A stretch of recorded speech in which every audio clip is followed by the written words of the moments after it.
¿Puede un país, por la fuerza, invadir a otro para cambiar su gobierno? Ojo que esta pregunta no es de un libro de historia, para nada.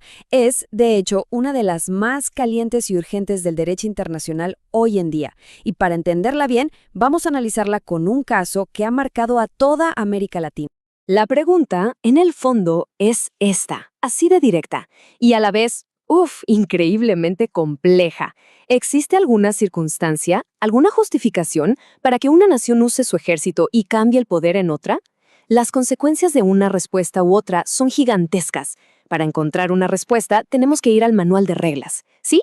Ese que el mundo entero acordó para no vivir en un caos total.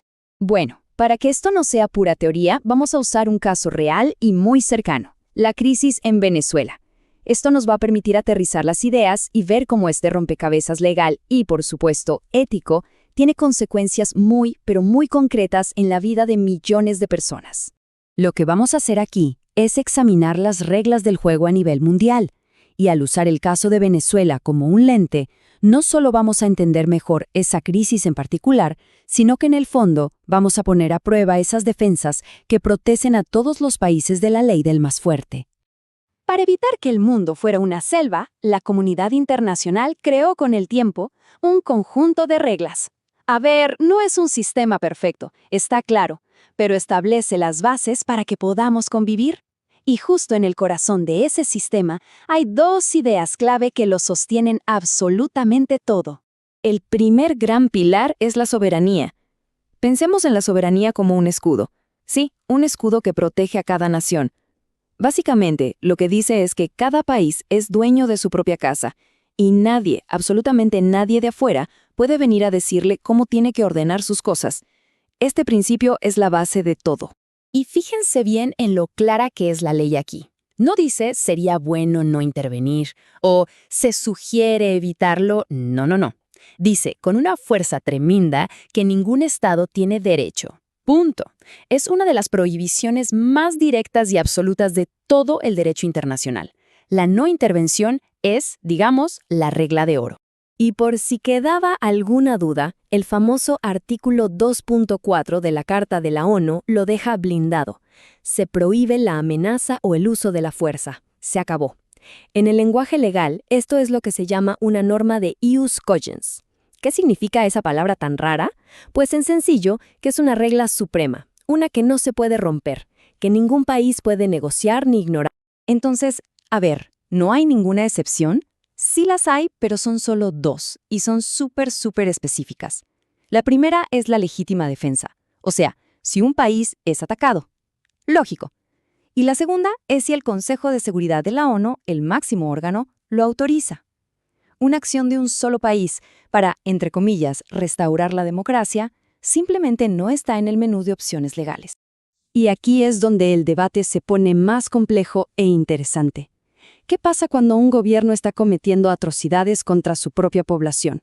¿Acaso no hay una obligación de hacer algo? Esto nos lleva directo al principal contraargumento, la idea de una intervención por razones humanitarias. Este concepto es conocido como la responsabilidad de proteger, o R2P por sus siglas en inglés. Y es una idea muy poderosa, ¿eh? Nació de la vergüenza de genocidios pasados para que el mundo nunca más se quedara de brazos cruzados.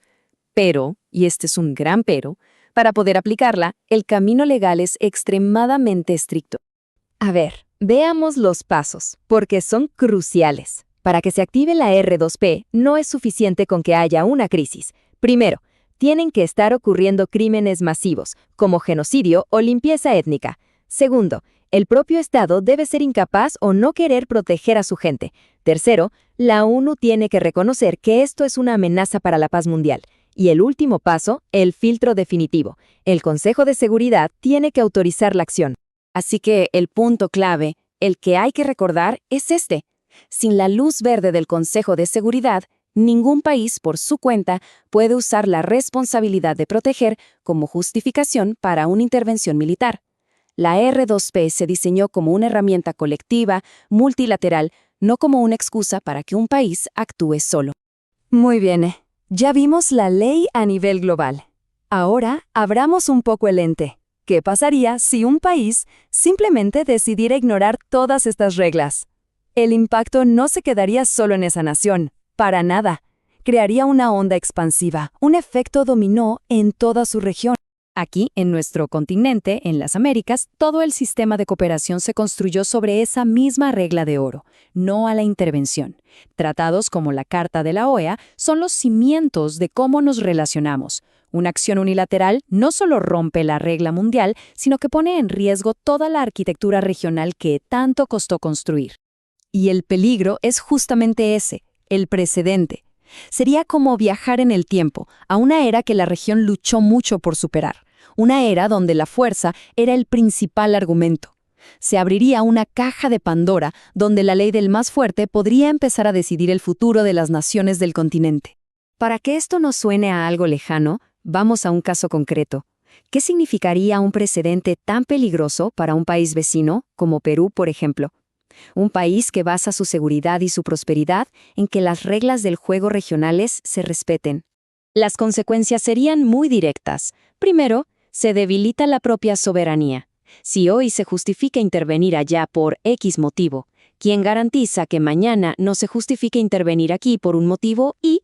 Además, se exponen los recursos estratégicos. Un mundo donde manda la fuerza es un lugar muy inseguro para países con riquezas naturales.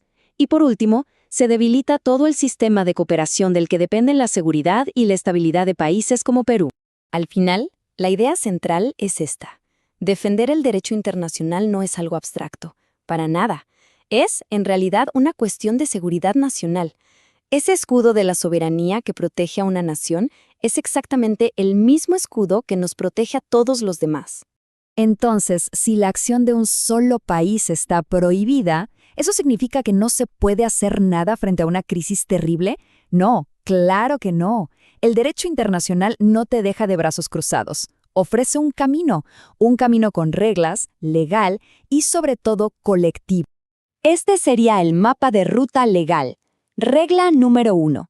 La acción siempre es colectiva, en grupo, nunca de uno solo. Se tienen que agotar todas las vías diplomáticas, como en la OEA, por ejemplo. El Consejo de Seguridad tiene que evaluar si hay una amenaza real. Se deben priorizar siempre las medidas no armadas, como sanciones o mediación, y solo de verdad como el absoluto y último recurso, y únicamente con la autorización del Consejo, se podría llegar a considerar la fuerza. Miren, hay una frase que resume esta tensión de una forma brillante. Dice así: el derecho internacional no prohíbe el deseo de libertad, pero sí prohíbe que se obtenga por medios que destruyan los cimientos del sistema que nos protege a todos. O sea, el fin, por noble que sea, no justifica usar medios que al final nos dejan a todos más desprotegidos. Y cerramos con una pregunta que creo que es la pregunta del millón. En este mundo tan complejo, lleno de crisis humanitarias, ¿cómo encontramos el equilibrio? ¿Cómo se navega esa línea tan delgada entre el deber de proteger a la gente que sufre y la necesidad de mantener las leyes que protegen a las naciones del caos? Ese, sin duda, es el gran desafío de nuestro tiempo. Gracias por habernos acompañado en este análisis.